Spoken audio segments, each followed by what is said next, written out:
नमस्कार दोस्तों, कैसे हैं आप सब। दोस्तों, एप्पल ने कुछ समय पहले iOS 17 को अनाउंस किया था, जिसमें एप्पल काफ़ी सारे नए फीचर्स को लेकर आ रहा है। लेकिन iOS 17 में कुछ ऐसे फीचर्स भी हैं जो हमें कुछ आईफोन्स में देखने को नहीं मिलेंगे, और साथ ही कुछ और फीचर्स में हमें यहाँ पर कुछ रेस्ट्रिक्शंस भी देखने को मिलेगी। इस वीडियो में हम इन्हीं फीचर्स के बारे में बात करेंगे। मेरा नाम है सिद्धार्थ और आप देख रहे हैं टेक्नो एडिक्ट्स इंडिया। अगर आप iOS 17 में आने वाले सारे फीचर्स के बारे में जानना चाहते हैं तो आप उससे रिलेटेड हमारे वीडियोस नीचे डिस्क्रिप्शन बॉक्स में दिए गए लिंक पर क्लिक करके देख सकते हैं। दोस्तों, जैसा कि आप जानते ही होंगे कि iOS 17 हमें इन सभी आईफोन्स में देखने को मिलेगा, यानी कि iPhone XR और उसके बाद के सभी आईफोन्स में हमें iOS 17 देखने को मिलेगा। लेकिन इनमें से कुछ फीचर्स ऐसे हैं जो हमें सारे फ़ोन्स में देखने को नहीं मिलेंगे। चलिए अब देखते हैं iOS 17 के उन रिस्ट्रिक्टेड फीचर्स को। सबसे पहला फीचर है स्टैंड बाय मोड।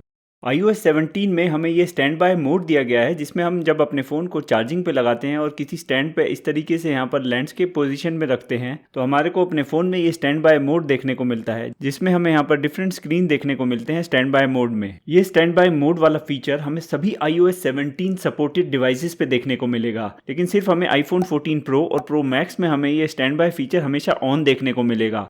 बाकी सभी फ़ोन में हमें स्टैंड बाय फीचर को देखने के लिए अपने स्क्रीन को ऑन करना पड़ेगा, क्योंकि यहाँ पर सिर्फ iPhone 14 Pro और Pro Max में ही हमें ऑलवेज ऑन डिस्प्ले देखने को मिलता है। तो ये एक रिस्ट्रिक्शन हमें देखने को मिलेगी स्टैंड बाय मोड में बाकी सब फोन्स में। नेक्स्ट, iOS 17 में हमें एक नया फीचर देखने को मिलता है नेम ड्रॉप का, जिसमें हम बड़ी आसानी से अपने कॉन्टैक्ट्स को एक आईफोन से दूसरे आईफोन पर ट्रांसफ़र कर सकते हैं। साथ ही यहाँ पर हम अपने फाइल्स को भी ट्रांसफ़र कर सकते हैं एक फ़ोन से दूसरे फ़ोन पे, और शेयर प्ले फीचर को भी यूज़ कर सकते हैं। इस नेम ड्रॉप फीचर को आप अपने आईफोन और अपनी एप्पल वॉच के बीच में भी यूज़ कर सकते हैं कॉन्टैक्ट्स को ट्रांसफ़र करने के लिए। ये नेम ड्रॉप फीचर आपको सभी आईफोन्स में देखने को मिलेगा, लेकिन एप्पल वॉचेस में यहाँ पर रेस्ट्रिक्शन हमें देखने को मिलेगी। ये फीचर हमें सिर्फ एप्पल वॉच सीरीज 6 और उसके बाद के model Apple watch SE first और सेकंड जनरेशन और एप्पल वॉच अल्ट्रा में ही देखने को मिलेगा, और ये फीचर अभी कुछ टाइम बाद रिलीज होगा। नेक्स्ट फीचर है ऑटो करेक्ट। इस फीचर में जब हम अपने फ़ोन में कुछ टाइप करते हैं और उसके बाद यहाँ पर गलत स्पेलिंग लिख देते हैं, जैसे कि मैंने यहाँ पर लाइक की गलत स्पेलिंग लिख दी है, तो यहाँ पर आप देख सकते हैं कि यहाँ पर ये टेक्स्ट हाईलाइट हो गया है। अब जब मैं यहाँ पर स्पेस को दबाऊंगा तो यहाँ पर आप देख सकते हैं कि यहाँ पर ये ऑटोमेटिकली ये करेक्ट हो गया है। और अब मैं अगर इस स्पेलिंग को वापस रिवर्ट करना चाहता हूं तो मैं सिंपली इस वर्ड के ऊपर यहाँ पर टैप करूंगा तो यहाँ पर हमें हमारा पुराना वाला ऑप्शन भी देखने को मिलेगा जो मैंने यहाँ पर टाइप किया था। तो ये ऑटो करेक्ट को थोड़ा इम्प्रूव किया गया है iOS 17 में, लेकिन ये ऑटो करेक्ट का इम्प्रूव्ड वर्जन हमें iPhone 12 और उसके बाद के मॉडल में ही देखने को मिलेगा। इसी के साथ साथ ये फीचर अभी कुछ लैंग्वेज में ही सपोर्टेड है। आप यहाँ पर उन सारी लैंग्वेजेस की लिस्ट देख सकते हैं जिसमें हमें ऑटो करेक्ट फीचर की सपोर्ट देखने को मिलती है। साथ ही हमें यहाँ पर अब iOS 17 में यहाँ पर हमें कीबोर्ड की प्रेडिक्शंस भी देखने को मिलती है। जब हम यहाँ पर किसी टेक्स्ट को टाइप करते हैं तो आप यहाँ पर देख सकते हैं कि यहाँ पर हमें इस तरीके के प्रेडिक्शंस देखने को मिलते हैं। यहाँ पर मैंने SU टाइप किया है तो यहाँ पर सब्सक्राइब ऑटोमेटिकली आ गया है। अगर मैं यहाँ पर स्पेस को दबा दूंगा तो सब्सक्राइब ऑटोमेटिकली यहाँ पर आ जाएगा। तो ये कीबोर्ड प्रेडिक्शंस भी हमें iOS 17 में नए देखने को मिलते हैं, और ये फीचर भी हमें iPhone 12 और उसके बाद के मॉडल में ही देखने को मिलता है। लेकिन ये फीचर अभी हमें सिर्फ इंग्लिश लैंग्वेज में ही देखने को मिलता है, बाकी किसी लैंग्वेज में अभी हमें एक कीबोर्ड प्रेडिक्शन वाला फीचर देखने को नहीं मिलेगा। नेक्स्ट फीचर हमें जो देखने को मिलता है वो मिलता है सिरी से रिलेटेड। iOS 17 में सिरी में एक चेंज किया गया था। जब हम अपने फ़ोन में सेटिंग में जाते हैं और यहाँ पर सिरी एंड सर्च वाले ऑप्शन में जाते हैं तो यहाँ पर आप देख सकते हैं कि यहाँ पर ऊपर मेंशन किया गया है लिसन फॉर हे सिरी, लेकिन इसको यहाँ पर चेंज कर दिया गया है iOS 17 में, और अब आप यहाँ पर हे सिरी या फिर सिरी दोनों में से कोई भी एक सेंटेंस बोल के सिरी को एक्टिवेट कर सकते हैं।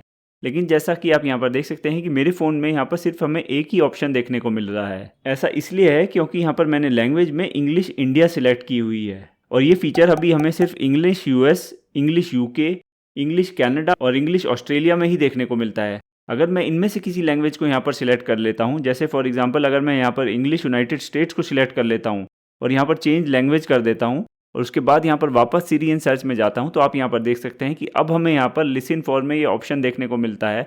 और जब मैं इसके ऊपर टैप करता हूं तो यहां से मैं सिलेक्ट कर सकता हूं कि मैं सिरी को कैसे एक्टिवेट करना चाहता हूं, सिरी या फिर हे सिरी कह के, या फिर पुराने तरीके से हे सिरी कह के, या फिर इसको ऑफ रख सकता हूं। तो ये चेंज भी हमें यहाँ पर अभी कुछ लैंग्वेज में ही देखने को मिलता है। इंडियन इंग्लिश में ये फीचर अभी देखने को हमें नहीं मिल रहा है। नेक्स्ट कुछ फीचर्स हैं फेस टाइम से रिलेटेड। iOS 17 में फेस टाइम कॉल्स में अब हमें रिएक्शंस भी देखने को मिलते हैं।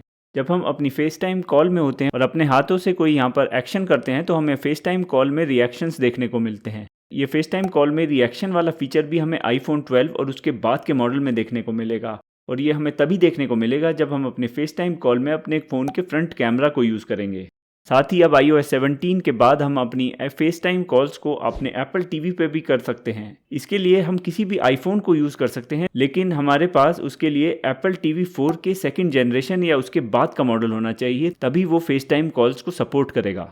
नेक्स्ट फीचर हमें देखने को मिलता है यहाँ पर मैग्नीफायर ऐप में। जब हम अपने फ़ोन में मैग्नीफायर ऐप को ओपन करते हैं तो हमें ये डिटेक्शन मोड का ऑप्शन देखने को मिलता है। अगर आपको अपने फ़ोन में डिटेक्शन मोड का ऑप्शन देखने को नहीं मिल रहा है तो आप यहाँ पर इस सेटिंग वाले ऑप्शन के ऊपर टैप कीजिए और उसके बाद यहाँ पर सेटिंग्स में जाइए। यहाँ से आप डिटेक्शन मोड को यहाँ पर ऐड कर लीजिए अपने मैग्नीफायर ऐप में। जब आप इसको ऐड कर लेंगे तो आपको इस तरीके का ये ऑप्शन देखने को मिलेगा। जब आप इस डिटेक्शन मोड वाले बटन के ऊपर यहाँ पर टैप करेंगे तो आपको ये सारे ऑप्शन देखने को मिलेंगे। यहाँ पर आपको सबसे नीचे ये ऑप्शन देखने को मिलता है पॉइंट एंड स्पीक का। जब हम इस मैग्नीफायर मोड को ऑन कर देते हैं और उसके बाद यहाँ पर अपने फ़ोन को किसी ऑब्जेक्ट के ऊपर पॉइंट करते हैं और उसके बाद अपनी फिंगर को इस तरीके से लेके जाते हैं तो यहाँ पर आप देख सकते हैं कि ये हमें पढ़ के सुनाता है कि ये क्या चीज़ है।